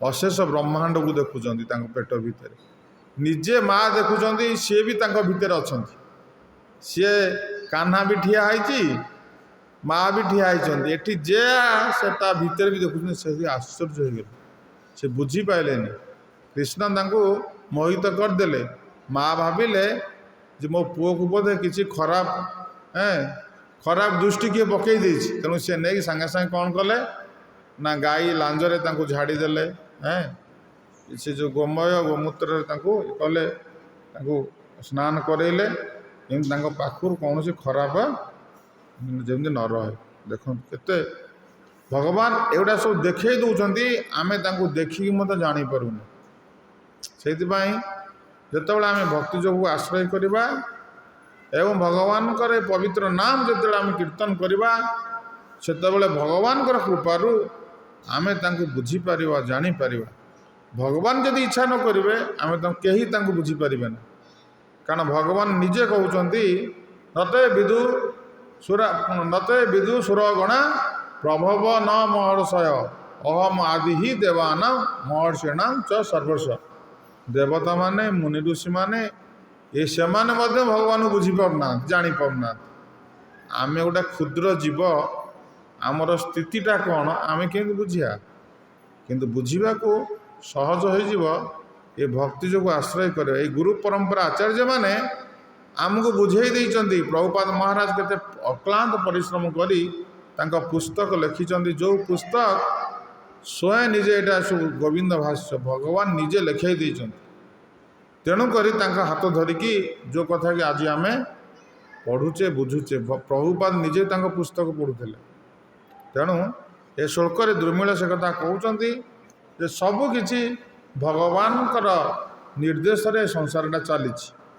ଆମେ ଦେଖୁଛେ ଯାହା ଆମେ ଯେଉଁ କଥା କହୁଛେ, ଏ କଥାଟା ମଧ୍ୟ ଭଗବାନଙ୍କର କୃପାରୁ ଆମେ କଥା କହିପାରୁଛେ। ଯଦି ଭଗବାନ ଆମକୁ ଛାଡ଼ିଦେବେ ସେତେବେଳେ ଜୀବର ସ୍ଥିତି କ'ଣ ହେବ? ଜୀବର ସ୍ଥିତି ଶୂନ୍ୟ ହୋଇଯିବ ଜୀବର ସ୍ଥିତି। ତେଣୁ ଏଇଟା ଭଗବାନ କୃପା କରୁଥିବାରୁ ଆମେ ଦେଖିପାରୁଛେ, ଆମେ କଥା ଶୁଣିପାରୁଛେ, ଖାଇଲେ ହଜମ କରିପାରୁଛେ। ଭଗବାନ କ'ଣ କହିଛନ୍ତି? ମୁଁ ଜଠ ଅଗ୍ନି ରୂପରେ ଖାଦ୍ୟକୁ ହଜମ କରେ। ସେ କଥା ହିଁ ଭଗବାନ କହିଦେଇଛନ୍ତି। ଆମେ ଖାଦ୍ୟ ଖାଇ ଦେଉଛେ, ହଜମ କିଏ କରୁଛନ୍ତି? ଭଗବାନ ନିଜେ ଜଠ ଅଗ୍ନି ରୂପରେ ଆମ ଖାଦ୍ୟକୁ ହଜମ କରୁଛନ୍ତି। ତାହେଲେ ଆମେ କେମିତି ଜାଣିବା ଯେ ଆମେ ସବୁ କରୁଛେ? ଖାଦ୍ୟକୁ ଆମକୁ ଦେଲେ ଆମକୁ ଅନ୍ନାଦ ଭବତି ଭୂତାନି ପର୍ଯ୍ୟନାଦ ଅନ୍ନ ସମ୍ଭବ, ଯଜ୍ଞାଦ ଭବତି ପର୍ଯ୍ୟନ ଯଜ୍ଞ କର୍ମ ସମୁଦ୍ଭବ। ତେଣୁ ଜୀବ ଅନ୍ନ ଖାଇକି ବଞ୍ଚିବ। ଅନ୍ନ ବର୍ଷା ଜଳ ଉପରେ ନିର୍ଭର କରୁଛି, ବର୍ଷା ଜଳ ଯଜ୍ଞ କର୍ମ ଉପରେ ନିର୍ଭର କରୁଛି। ତେଣୁ ଏ ଯେଉଁ ବର୍ଷା ହେଉଛି କି ଅନ୍ନ ଆମେ ଖାଉଛେ, ଏସବୁ କାହାର ନିର୍ଦ୍ଦେଶରେ? ଭଗବାନଙ୍କର ଦୟାରୁ ଆମେ ସବୁ ପ୍ରାପ୍ତ ହେଉଛୁ। ଖାଲି ଯେ ଆମେ ଖାଇଲେ, ସେ ମଧ୍ୟ କହିଲେ ମୁଁ ହେଲି ଜଳରେ ସ୍ୱାଦୁ। ଜଳର ସ୍ୱାଦୁ କିଏ? ଭଗବାନ। ପୃଥିବୀର ମୌଳିକ ଗନ୍ଧ କିଏ? ଭଗବାନ। ତେଣୁ ସେ ସବୁ କଥା ଅଲରେଡ଼ି କହିଦେଇଛି। ତାଙ୍କ ବ୍ୟତୀତ ଆଉ ଏ ସଂସାରରେ କିଛି ନାହିଁ। ଏଇ କଥାଟା ଆମେ ଯେତେବେଳେ ବୁଝିବା, ସେତେବେଳେ ସବୁ ସ୍ଥାନରେ ଆଉ ସବୁ ସମୟରେ ଭଗବାନଙ୍କୁ ଆମେ ଦର୍ଶନ କରିବା, ଆମେ ବୁଝିପାରିବା, ଜାଣିପାରିବା। ସେ ଅନୁସାରେ ନିଜକୁ ଆମେ ସଚେତନ ହୋଇଯିବା। ଆକୁ କୃଷ୍ଣ ଚେତନା ବୋଲି କୁହାଯାଏ। କୃଷ୍ଣ ଚେତନାର ଅର୍ଥ କ'ଣ? ଆମେ ପ୍ରତ୍ୟେକ ପରିସ୍ଥିତିରେ ଭଗବାନଙ୍କ ସ୍ଥିତିକୁ ଅନୁଭୂତି କରିପାରିବା, ଅନୁଭବ କରିପାରିବା। ଏ କାର୍ଯ୍ୟଟା ଭଗବାନଙ୍କ ଦ୍ୱାରା ହେଉଛି। ଭଗବାନ ବ୍ୟତୀତ ଆଉ କେହି କିଛି ବି କରୁନାହାନ୍ତି। ବେଲାଳେ ଶୁଣ ଯାହା ଦେଖିଲେ ସେ ଭଗବାନଙ୍କ କୃପାରୁ ସବୁ ଦେଖିଲେ। ଭଗବାନ ତାଙ୍କୁ କୃପା କରିଥିଲେ, ତାଙ୍କୁ ଦିବ୍ୟ ଚକ୍ଷୁ ଦେଇଥିବାରୁ ସେ ସବୁ ଦେଖିପାରିଥିଲେ। ଭୀମ ଦେଖିପାରିଲେନି କି ଅର୍ଜୁନ ଦେଖିପାରିଲେନି, କେହି ଦେଖିପାରିଲେନି। କିନ୍ତୁ ବେଲାଳେ ଶୁଣ ଦେଖିଲେ, ତାଙ୍କୁ ଦିବ୍ୟ ଚକ୍ଷୁ ପ୍ରଦାନ କରାଯାଇଥିଲା ବି ଦେଖିଲେ। ସେଥିପାଇଁକି ଆମକୁ ଦିବ୍ୟ ଜ୍ଞାନ କିଏ ପ୍ରଦାନ କରୁଛନ୍ତି? ଭଗବାନ କୃଷ୍ଣ ଗୁରୁ ରୂପରେ ଆସି ଆମକୁ ଦିବ୍ୟ ଜ୍ଞାନ ଆମ ହୃଦୟରେ ପ୍ରକାଶିତ କରୁଛନ୍ତି। ଏ ଦିବ୍ୟ ଜ୍ଞାନ କେମିତି ହୃଦୟରେ ପ୍ରକାଶିତ ହେବ? ଯସ୍ୟା ଦେବେ ପରାଭକ୍ତି ଯଥା ଦେବେ ତଥା ଗୁରୁ ତସ୍ୟତା କଥିତା ହେତା ପ୍ରକାଶନ୍ତେ ମହାତ୍ମନ। ଯେତେବେଳେ ଆମେ ଗୁରୁ ଆଉ କୃଷ୍ଣଙ୍କର ସେବାରେ ନିଜକୁ ନିୟୋଜିତ କରିବା, ସେତେବେଳେ ଆମ ହୃଦୟରେ କ'ଣ ହେବ? ଏ ଦିବ୍ୟ ଜ୍ଞାନଟା ଉଦ୍ଭାସିତ ହେବ। ସିଏ ଉଦ୍ଭାସିତ କରିବେ। ଭଗବାନ ସେଇଥିପାଇଁ ଆମକୁ ଜଗିକି ଅଛନ୍ତି ପରମାତ୍ମା ରୂପରେ। ତେଣୁ ତୃତୀୟ ପୁରୁଷ ହେଲେ କିଏ? କ୍ଷୀରୋଦକ ସାଇ ବିଷ୍ଣୁ। ତେଣୁ କ୍ଷୀରୋଦକ ସାଇ ବିଷ୍ଣୁ ଏ ପ୍ରତ୍ୟେକ ବ୍ରହ୍ମାଣ୍ଡରେ ଯେଉଁ ଜୀବ ସୃଷ୍ଟି ହେଲେ, ସମସ୍ତଙ୍କ ଭିତରେ ପରମାତ୍ମା ରୂପରେ ନିବାସ କଲେ। ସିଏ ଯେତେବେଳେ ଛାଡ଼ିକି ପଳାଇବେ, ସେ ଯାହାକୁ ଛାଡ଼ିବେ ତା ଅବସ୍ଥା କ'ଣ ହେଇଯିବ? ଶୋଚନୀୟ ହେଇଯିବ, ତାର ସ୍ଥିତି ହରା। ସେ ଆଉ ତାକୁ ଆମେ ଆଉ ଖୋଜିଲେ ବି ପାଇବାନି। ତେଣୁକରି ଆମମାନଙ୍କର କର୍ତ୍ତବ୍ୟ ହେଉଛି ସେଇ ପ୍ରଭୁଙ୍କର ସେବାରେ, ସେଇ ପ୍ରଭୁଙ୍କର ଚିନ୍ତାରେ ନିଜକୁ ସମର୍ପଣ କରିବା, ତାଙ୍କୁ ସମର୍ପଣ କରିଦେବା। କାରଣ ଆମେ ତାଙ୍କର ସେବକ। ଆମେ ତାଙ୍କ ଏଇ ଜ୍ଞାନରେ ସଦାସର୍ବଦା ତାଙ୍କର ଗ୍ଲୋରିଫିକେସନ୍ କରିବା। ଏଇ ଶ୍ରୀମଦ୍ ଭାଗବତ କାହିଁ ପଢ଼ା ହେଉଛି ଆମ ମନ୍ଦିର ମାନଙ୍କରେ? ପ୍ରତ୍ୟେକ ଦିନ ପ୍ରଭୁଙ୍କର ଗ୍ଲୋରିଫିକେସନ୍ ହେଉଛି। ଆମେ ଖାଇଲା ବେଳେ ମଧ୍ୟ ମହାପ୍ରସାଦ ଗୋବିନ୍ଦ ବୋଲି ଗାଉ। ପ୍ରଭୁଙ୍କୁ ବି ଆମେ ସ୍ମରଣ କରୁଛେ। ପ୍ରଭୁଙ୍କ କୃପାରୁ ଆମେ ବଞ୍ଚିଛେ। କୃଷ୍ଣ ବଡ଼ ଦୟାମୟ କରିବାରେ ଜୀବାଶୟ। କୃଷ୍ଣ ଏଡ଼େ ଦୟାମୟ, ସିଏ ମଧ୍ୟ ଆମର ଇନ୍ଦ୍ରିୟ ଆମକୁ ପ୍ରଦାନ କରୁଛନ୍ତି, ପୁଣି ଇନ୍ଦ୍ରିୟକୁ ବି ସେ କଣ୍ଟ୍ରୋଲ ଲଗାମ ଦେଉଛନ୍ତି। କିନ୍ତୁ ଜୀବ ସଦାବେଳେ ଭଗବାନ ପ୍ରାର୍ଥନା କରିବା ଦେଖେ, ପ୍ରଭୁ ମୁଁ ଆପଣଙ୍କର ସେବକ। ସେ ଖାଲି ଏତିକି ଯଦି କହିଦେଲା ତାହେଲେ ଭଗବାନ ତାଙ୍କୁ କ'ଣ କରିବେ ନା ସୁରକ୍ଷା ପ୍ରଦାନ କରିବେ। କିନ୍ତୁ ଜୀବ କେବେ ବି କରିବନି, କୌଣସି ଜୀବ କହିବନି ଯେ ପ୍ରଭୁ ମୁଁ ତୁମର ସେବକ। କେହି ସମସ୍ତେ କୁହନ୍ତି ଆମେ ବି ପ୍ରଭୁ, ସମସ୍ତେ ପ୍ରଭୁ, ଏଠି କେହି ସେବକ ନୁହଁ କେହି। ତେଣୁ ଏହି ଶ୍ଲୋକରେ ତାପରେ ଆଗକୁ ଆସିବ ସେ ଅବତାରମାନଙ୍କ ବିଷୟରେ କହିବେ, ବହୁତ ସୁନ୍ଦର ଭାବେ ଏଠି ବର୍ଣ୍ଣନା କରୁଛନ୍ତି ଯେ ତାଙ୍କ ଶରୀର ମଧ୍ୟରେ ଏହି ବିଶ୍ୱ ବ୍ରହ୍ମାଣ୍ଡର ତ୍ରିଭୁବନ ମଣ୍ଡଳର ବିସ୍ତୃତ ଭାବେ ଆୟୋଜନ କରାଯାଇଛି। ତେଣୁ ମା ଯଶୋଦା ଦେଖିଦେଲେ ଯେ କୃଷ୍ଣଙ୍କର ଉଦର ମଧ୍ୟରେ ଅଶେଷ ବ୍ରହ୍ମାଣ୍ଡକୁ ଦେଖିଲେ। ତାଙ୍କର ଉଦରରେ ଅଶେଷ ବ୍ରହ୍ମାଣ୍ଡ ଅଛନ୍ତି, ଯାହା ଏଠି ଦୁର୍ମିଳ କହୁଛନ୍ତି ସେଇ କଥା ଶ୍ରୀମଦ୍ ଭାଗବତମରେ ଆମେ ପଢ଼ି ସାରିଛେ। ଏବଂ ତାଙ୍କର ଦିବ୍ୟ ଇନ୍ଦ୍ରିୟାଦି ମାଧ୍ୟମରେ ସମସ୍ତ ଦେହଧାରୀ ଜୀବଙ୍କର ଜ୍ଞାନ କର୍ମ ସମ୍ବନ୍ଧିତ ଇନ୍ଦ୍ରିୟ ଗୁଡ଼ିକ ସକ୍ରିୟ ହୋଇ ଉଠେ। ତେଣୁ ତାଙ୍କ ଦିବ୍ୟ ଇନ୍ଦ୍ରିୟାଦି ମାଧ୍ୟମରେ, ତେଣୁ ଭଗବାନ ଆମର ଇନ୍ଦ୍ରିୟକୁ ସେ କ'ଣ କରୁଛନ୍ତି ନା ସବୁକିଛି ପ୍ରଦାନ କରୁଛନ୍ତି। ଇନ୍ଦ୍ରିୟକୁ ସେ ସଚେତନ କରି ମାନେ ତାକୁ ଜୀବିତ କରୁଛନ୍ତି, ଇନ୍ଦ୍ରିୟକୁ ଆକ୍ଟିଭ୍ କରାଉଛନ୍ତି। କିଏ? ସ୍ୱୟଂ ଭଗବାନ। ତେଣୁ ଭଗବାନ ଯଦି ଆମ ଇନ୍ଦ୍ରିୟକୁ ଯଦି ଆକ୍ଟିଭ୍ ନ କରିବେ ଆମେ ଜାଣିବା କେମିତି? ମତ ସ୍ମୃତି ଜ୍ଞାନ ଅପହରଣଂ ଚ, ଭଗବାନ କହୁଛନ୍ତି ମୁଁ ସ୍ମୃତି ବିସ୍ମୃତି ସବୁ ମୋ ପାଖରୁ ଆସୁଛି। ତେଣୁ ଆମେ ଯଦି ଭଗବାନ ଯଦି ଏଇ ଦୁଇଟା ଜିନିଷକୁ ଯଦି ହଟେଇ ନେଇଯିବେ ଆମ ପାଖରୁ, ସ୍ମୃତି ବିସ୍ମୃତି ଆମଠାରୁ କାଢ଼ିକି ନେଇଯିବେ, ଆମର କ'ଣ ହେବ ଅବସ୍ଥା? କ'ଣ ହେବ? ତମଠାରୁ ସ୍ମୃତିଟାକୁ ଭଗବାନ ହରେଇ ନେଇଯିବେ କାଢ଼ିକି, ତୁମେ କ'ଣ କରିବ? ଆରେ ସିଆଡ଼େ ବୁଲ, ଘର କେଉଁଠି ଜାଣିପାରିବନି, ଖାଇଛ ନା ଜାଣିପାରିବନି। ଆରେ ମୁଁ ଆସିଛି ପୁଣି ଫେରିବି କେମିତି? ମୋ ବାଟ ବି ଜାଣିପାରିନି, ମୁଁ କୁଆଡ଼େ ଯିବି, ମୋ ଘର ଅଛି ନା ମୋ ବାପା ଅଛି ମା ଅଛି ମୋର ଦେହ ବି ଅଛି ମୁଁ ଜାଣିପାରିନି। ବିସ୍ମୃତି ହେଇଗଲା ପରା, ସବୁ ତ ବିସ୍ମୃତି ହେଇଯିବ ଆଉ କ'ଣ। ଆଜିକାଲି ଯୁଗରେ ଲୋକମାନେ ଜବରଦସ୍ତି ବିସ୍ମୃତି କରାଇ ଦେଉଛନ୍ତି। ମଦ ଫଦ ପିଇ ନିଶା ଫିସା ଖାଇ କିଛି ସମୟ ପାଇଁ ବିସ୍ମୃତି ହେଇଯାଉଛି, ନିଜେ ଚେଷ୍ଟା କରି ବିସ୍ମୃତି ହେଇଯାଉଛି। କିନ୍ତୁ ଭଗବାନ କାହାକୁ ବିସ୍ମୃତି କରୁନାହାନ୍ତି। ଭଗବାନ ଆମ ଭିତରେ ରହିକି ସମସ୍ତଙ୍କୁ ସ୍ମୃତି କରାଇ ଦେଉଛନ୍ତି। ନଚେତ ନାହିଁ, ଭଗବାନ ଯଦି ଆମକୁ ସ୍ମୃତି ନ କରାନ୍ତେ, ପରମାତ୍ମାର ପ୍ରତି ଆମ ହୃଦୟରେ ଯଦି ନ ବସିଥାନ୍ତେ, ସାଇବେରିଆ ଅଞ୍ଚଳରୁ ସେଣ୍ଟ୍ରାଲ ଏସିଆ ସାଇବେରିଆରୁ ପକ୍ଷୀମାନେ ଆସୁଛନ୍ତି କେଉଁଠିକି? ଚିଲିକାକୁ ଏଠିକି ଆସୁଛନ୍ତି। ଆମର ଏଇଠି ଯେଉଁ ଆସୁଛନ୍ତି ପକ୍ଷୀ କେଉଁଠି ଆସୁଛନ୍ତି? ସେଇଠୁ ସବୁ ଆସୁଛନ୍ତି। ତାଙ୍କ ଘର ସେଇଠି କେତେ କିଲୋମିଟର ହେଲାଣି, କେତେ କିଲୋମିଟର ହେଲାଣି ଗୋଟେ ପକ୍ଷୀ ଉଡ଼ି ଉଡ଼ି ଆସିକି ଜାଗାରେ ପହଞ୍ଚୁଛି। ସେ ବାଟ ବାଉଳା ହେଉନି, କାରଣ ପରମାତ୍ମା ତ ଗାଇଡ଼ କରୁଛନ୍ତି। ଯେତେବେଳେ ସେଠି ସବୁ ପାଣି ଗୁଡ଼ାକ ବରଫ ହୋଇଗଲା, ସେମାନଙ୍କର ଖାଦ୍ୟ ଯେତେବେଳେ ଅଭାବ ହୋଇଗଲା, ସେମାନେ ଖାଦ୍ୟ ଖାଇବାକୁ ପାଇଲେନି। ଭଗବାନ ଯେହେତୁ କହନ୍ତି ଶ୍ରୁତଂ ସର୍ବଭୂତାନାଂ, ମୁଁ ସମସ୍ତଙ୍କର ମଙ୍ଗଳକାରୀ ବନ୍ଧୁ, ତେଣୁକରି ତାକୁ ଉଡ଼େଇ ଉଡ଼େଇ ଆଣିଲେ କେଉଁଠିକି? ଚିଲିକାରେ ଆଣି ପହଞ୍ଚିଲେ।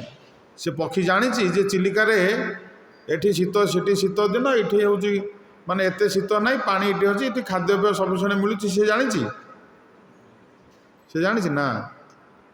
ଆରେ ଓଡ଼ିଶାରେ ଯେତେବେଳେ ନହଙ୍କ ଦୁର୍ଭିକ୍ଷ ହେଲା, ଲୋକ ଏଇଠି ଓଡ଼ିଶା ବେଙ୍ଗଲ ଭିତରେ ନହଙ୍କ ଦୁର୍ଭିକ୍ଷ ହେଇଥିଲା ନା ଆଉ କେଉଁଠି ହେଇଥିଲା? ଆଉ ଏଇଠି ଲୋକ ପଡ଼ିକି ମଲେ ପଛେ କୁଆଡ଼େ ଯାଇପାରିଲେ? କିନ୍ତୁ ସେ ପକ୍ଷୀ ଦେଖ ସେଠୁ ଏଠି ପଳାଇ ଯାଉଛି, କାରଣ ଭଗବାନ ନିଜେ ପରମାତ୍ମାର ତାପରେ ଭିତରେ ରହିଥିବାରୁ ତାକୁ ଗାଇଡ଼ କରିକି ଆଣିକି ଏଠି ଛାଡ଼ିଦେଲେ।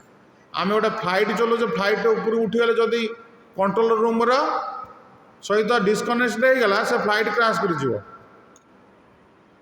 କିନ୍ତୁ ଗୋଟେ ପକ୍ଷୀକି ହଜାର ହଜାର କିଲୋମିଟର ଦୂରରୁ ସେ ପକ୍ଷୀକି ଆଣିକି ଠିକ୍ ଜାଗାରେ ପହଞ୍ଚାଇଛନ୍ତି ଭଗବାନ।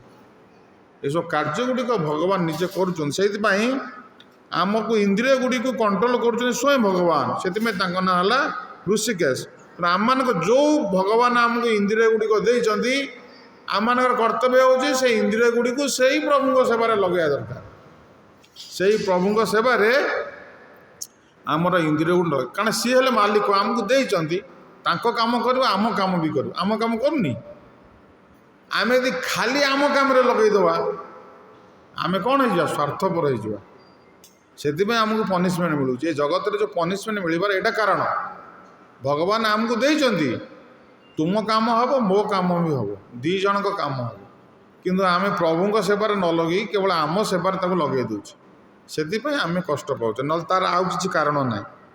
ତ ତାଙ୍କର ଶୁଦ୍ଧ ଚେତନାରୁ ବଦ୍ଧଜୀବର ଜ୍ଞାନ ଏବଂ ତାଙ୍କର ଶକ୍ତିଶାଳୀ ଶ୍ୱାସ ପ୍ରଶ୍ୱାସ ପ୍ରକ୍ରିୟାରୁ ଦେହଧାରୀ ଜୀବାତ୍ମାର ଶାରୀରିକ କ୍ଷମତା, ଇନ୍ଦ୍ରିୟାନୁଭୂତି କ୍ଷମତା ଏବଂ ଦେହ ସନ୍ନିବିଷ୍ଟ ଜୀବଗୁଡ଼ିକର କାର୍ଯ୍ୟକଳାପ ସୃଷ୍ଟି ହୋଇଥାଏ।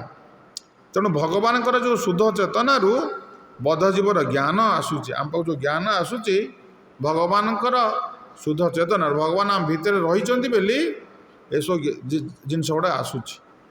ସାଧୁ ସନ୍ଥ ମାନଙ୍କ ମାଧ୍ୟମରେ ଆମ ଭିତରକୁ ଏ ଜ୍ଞାନ ସେ ପ୍ରଦାନ କରାଉଛନ୍ତି। କାରଣ ଆମେ ଯେତେବେଳେ ତାଙ୍କ ସେବାରେ ଲାଗିବା ସିଏ ଆମକୁ ଜ୍ଞାନ ପ୍ରଦାନ କରିବେ। ତେଣୁକରି ସେ ଶାସ୍ତ୍ରରେ କୁହାଯାଇଛି, ଯଶା ଦେବେ ପରାଭକ୍ତି ଯଥା ଦେବେ ତଥା ଗୁରୁ ତସେ ତା କଥିତ ହେତ ପ୍ରକାଶନ୍ତେ ମହାତ୍ମନ। ଅର୍ଜୁନ ବୁଝିପାରୁନଥିଲେ, ଅର୍ଜୁନ ବଡ଼ ଦ୍ୱନ୍ଦ୍ୱରେ ପଡ଼ିଯାଇଥିଲେ, ସେ ଜ୍ଞାନ ଭଗବାନ ପ୍ରଦାନ କଲେ। ଅର୍ଜୁନ ବୁଝିଗଲେ ଯେତେବେଳେ ତାଙ୍କ ସେବାରେ ତାଙ୍କ କଥା ଶୁଣିଲେ, ତାଙ୍କ ସଙ୍ଗ କଲେ ଏବଂ ତାଙ୍କ ସେବାରେ ନିୟୋଜିତ ହେଲେ, ସେତେବେଳେ ଅର୍ଜୁନ ବୁଝିଗଲେ। ତେଣୁ ଆମମାନଙ୍କର କର୍ତ୍ତବ୍ୟ ହେଉଛି ସେଭଳି ଭାବରେ ଆମମାନେ ଭଗବାନଙ୍କ ସହିତ ଯେତେ ଦିନ ଯୋଡ଼ି ହୋଇକି ଥିବା ସେତେ ଦିନ ପର୍ଯ୍ୟନ୍ତ ଆମେ ଠିକ୍ ରାସ୍ତାରେ ଅଛୁ ବୋଲି ବୁଝିବାକୁ ପଡ଼ିବ। ଯେଉଁଦିନ ଭଗବାନଙ୍କ ଠାରୁ ଡିଟାଚ୍ ହେଇଯିବା ସାଙ୍ଗେ ସାଙ୍ଗେ ଆମର ଜୀବର କ'ଣ ହେଇଗଲା, ବିପର୍ଯ୍ୟୟ ଅବସ୍ଥା। ଜୀବର ଅବସ୍ଥା ବିପର୍ଯ୍ୟୟ ହେଇଯିବ। ମାନେ କଣ୍ଟ୍ରୋଲ ରୁମ୍କୁ ଛାଡ଼ିଦେଲେ ଫ୍ଲାଇଟ୍ ଅବସ୍ଥା ଯାହା, ଆମେ ଭଗବାନଙ୍କୁ ଛାଡ଼ିଦେଲେ ସେଇ ଅବସ୍ଥା ଆମର ହେଇଯିବ। ତେଣୁକରି ଦୁର୍ମିଳ ଭଗବାନଙ୍କ ଲୀଳା କହିବା ପୂର୍ବରୁ, ମାନେ ତାଙ୍କର ବିଭିନ୍ନ ପ୍ରକାର ଅବତାର ବିଷୟରେ କହିବା ପୂର୍ବରୁ ଭଗବାନଙ୍କର ଗୁରୁତ୍ୱଟା କ'ଣ ସେ ବୁଝାଉଛନ୍ତି ମହାରାଜ ନିମିକୁ। ଭୂତ ପ୍ରକୃତିର ସତ୍ଵ ରଜ ଓ ତମ ଗୁଣର ଆଧାର ମାଧ୍ୟମରେ ସେ ଏକମାତ୍ର ଗତି ନିର୍ଦ୍ଧାରକ। କାରଣ ଜୀବର ଯେଉଁ ଗତି ଭୂତ ପ୍ରକୃତିର ସତ୍ଵ ରଜ ତମ ମାଧ୍ୟମରେ ସେ ଜୀବକୁ ଚଳପ୍ରଚଳ କରୁଛନ୍ତି।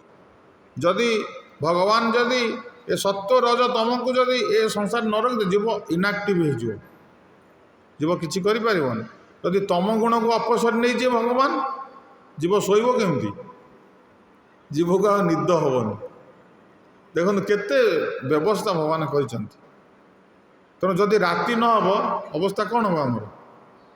ଖାଲି ଦିନ ହେବ, ରାତି ହେବନି। ଲୋକ ଅଡ଼ରେ ପଡ଼ିଯିବନି। ଦିଲୁ ଆମର କାଲି ରାତିରେ ଶୋଇନି ବୋଲି ସେ ଢୁଳେଇଲାଣି, କିନ୍ତୁ ଥକି ପଡ଼ିଛି। ସେ ଶୋଇପଡ଼ିଲେ ଭଲ ଲାଗିବ, କାରଣ ରାତିଟା ହେଇଥିଲା ଶୋଇବାକୁ, ସେ ରାତି ସାରା ଅନିନ୍ଦ୍ରା ହେଇଛି। ତ କେତେ ତାକୁ ଏବେ ଯଦି କୋଟି କୋଟି ଟଙ୍କା ଦିଆଯାଏ, କେତେ ଉଜାଗର ହେଇକି ବସ, ସେ କେବେ ବସିପାରିବନି। ତାର ପଇସାର ଆବଶ୍ୟକତା ନାହିଁ, ସେ ଶୋଇପଡ଼ିବ ଧୀରେକିନି। ତେଣୁ ଏସବୁ ଜିନିଷ ଗୁଡ଼ିକ ଭଗବାନ ଆମ ଭିତରେ ରହିକି ସବୁ କରାଉଛନ୍ତି। ତେଣୁ କରାଉଥାଏ ମୁଇଁ ମୋ ବିନୁ ଅନ୍ୟ ଗତି ନାହିଁ। ତ ଭଗବାନ ବ୍ୟତୀତ ଆଉ ଦ୍ୱିତୀୟ ଲୋକ କେହି ନାହିଁ। ତେଣୁକରି ଆମମାନଙ୍କର କର୍ତ୍ତବ୍ୟ ହେଉଛି, ଏଠି ସେ କଥା କହୁଛନ୍ତି କି ଏକମାତ୍ର ଗତି ନିର୍ଦ୍ଧାରକ ହେଉଛନ୍ତି ଭଗବାନ। ଏହିପରି ଭାବରେ ବିଶ୍ୱ ବ୍ରହ୍ମାଣ୍ଡ ସୃଷ୍ଟି ସ୍ଥିତି ପ୍ରଳୟ ସାଧିତ ହୋଇଥାଏ। ତେଣୁ ଏ ବିଶ୍ୱ ବ୍ରହ୍ମାଣ୍ଡରେ ସୃଷ୍ଟି ସ୍ଥିତି ପ୍ରଳୟ କାହା ଦ୍ୱାରା ମାନେ ସାଧିତ ହେଉଛି ନା ଭଗବାନଙ୍କ ଦ୍ୱାରା। ସେ ବିଷ୍ଣୁ ରୂପରେ ପାଳନ କରୁଛନ୍ତି ଏବଂ ସେ ଗୁଣାବତାର, ରଜଗୁଣର ଅବତାର ହେଲେ ବ୍ରହ୍ମାଙ୍କ ମାଧ୍ୟମରେ ସୃଷ୍ଟି କଲେ ଏବଂ ବ୍ରହ୍ମା ପାଳନ କରିପାରିବେନି। ରଜଗୁଣ ଲୋକମାନେ ପାଳନ ପୋଷଣ କରିପାରିବେ। ପାଳନ ପୋଷଣ କରିବେ କିଏ? ସତ୍ୱଗୁଣୀ ଲୋକମାନେ। ଯିଏ ସତ୍ୱଗୁଣୀ ଲୋକ ସେ ପାଳନ ପୋଷଣ କରିବ। ଆଉ ଯିଏ ତମଗୁଣୀ ଲୋକମାନେ ସେ ସଂହାର କରିବେ, ସେ ନଷ୍ଟ କରିବେ। ତମଗୁଣୀ ଲୋକମାନେ ନଷ୍ଟ କରିବେ, ରଜଗୁଣୀ ଲୋକମାନେ ଭୋଗ କରିବେ ଏବଂ ସୃଷ୍ଟି କରିବେ, ଆଉ ସତ୍ୱଗୁଣୀ ଲୋକମାନେ ପାଳନ ପୋଷଣ କରିବେ। ତେଣୁ ସେଇଥିପାଇଁ ଏସବୁ କାର୍ଯ୍ୟ ଗୁଡ଼ିକ ଭଗବାନ ନିଜକୁ ବିସ୍ତାର କରୁଛନ୍ତି। ଗୁଣ ଅବତାର ଗୋଟେ ରହିଛି ଭଗବାନଙ୍କର 6ଟା ଅବତାର, ଯେଉଁ ଅବତାର 6 ଭାବରେ ବିଭେଦ କରାଯାଇଛି। ଗୋଟିଏ ହେଉଛି ଗୁଣାବତାର। ସେ ଗୁଣାବତାରରେ ବ୍ରହ୍ମା ବିଷ୍ଣୁ ମହେଶ୍ୱର ହେଇଗଲେ, ସୃଷ୍ଟି କରିବେ, ପାଳନ କରିବେ ଏବଂ ସଂହାର କରିବେ। ତେଣୁ ସବୁ କାର୍ଯ୍ୟ କିଏ କରୁଛନ୍ତି? ଭଗବାନ କରୁଛନ୍ତି। ତେଣୁ ଭଗବାନଙ୍କ ବ୍ୟତୀତ ଆଉ କେହି କିଛି ଏଠି କରୁନାହାନ୍ତି। ଭଗବାନ କରେଇବାର ଜଣେ କରୁଛି। ତେଣୁ ଏଇ ଜ୍ଞାନ ଯେତେବେଳେ ଜୀବ ପାଖକୁ ଆସିଯିବ, ସେତେବେଳେ ଜୀବ ଆଉ ଭଗବାନଙ୍କୁ ଭୁଲି ପାରିବ, ଛାଡ଼ିପାରିବ? ତାଙ୍କ ସେବାରୁ ନିଜକୁ ଦୂରେଇ ନେଇଯିବ ନା, ସେ କେବେ ବି ନିଜକୁ ଦୂରେଇ ନେଇପାରେ। କିନ୍ତୁ ବର୍ତ୍ତମାନ ଯୁଗରେ ଲୋକମାନେ ଭଗବାନଙ୍କ ପାଖରୁ ଦୂରେଇ ଯିବାରୁ ସେମାନେ ଦୁଃଖ ପାଉଛନ୍ତି, କିନ୍ତୁ ଭଗବାନଙ୍କ ପାଖରେ କେବେ ଦୁଃଖ ନାହିଁ। କାରଣ ଭଗବାନଙ୍କ ବିଷୟରେ ଶୁଣିଲେ ତ ଜୀବର ଦୁଃଖ ସୁଖ କୁଆଡ଼େ ଉଭେଇ ଯାଉଛି। ଭଗବାନଙ୍କ ନାମ କଲେ ବି ଦୁଃଖ ଦୂର ହେଇଯାଉଛି, ପାପ ଦୂର ହେଇଯାଉଛି। ଭଗବାନଙ୍କୁ ପ୍ରଣାମ କଲେ ବି ଦୁଃଖ ଦୂର ହେଇଯାଉଛି। କିନ୍ତୁ ଜୀବ ଏତିକି କରୁନି ବୋଲି ଆଜି ସଂସାରରେ ଦୁଃଖ ଭୋଗ କରୁଛି। ସେଥିପାଇଁ ଦୁର୍ମିଳ ଭଗବାନଙ୍କର ଗୁରୁତ୍ୱଟାକୁ ଏଠି ଉପସ୍ଥାପନା କରିଛନ୍ତି ଏ ଶ୍ଳୋକରେ। ଜୟ ଜୟ ଗ୍ରନ୍ଥରାଜ ଭାଗବତ ମହାପୁରାଣ କି ଜୟ, ଶ୍ରୀଲ ପ୍ରଭୁପାଦ ମହାରାଜ କି ଜୟ, ଜୟ ଶ୍ରୀଲ ଗୁରୁ ମହାରାଜ की जय, सीताराम लक्ष्मण हनुमान महाराज की जय, गौर निताय की जय, कृष्ण बलराम जी को जय, राधे श्याम सुंदर भगवान गौर प्रेमानंदे हरि हरि बोल। जय श्रील गुरु महाराज की जय।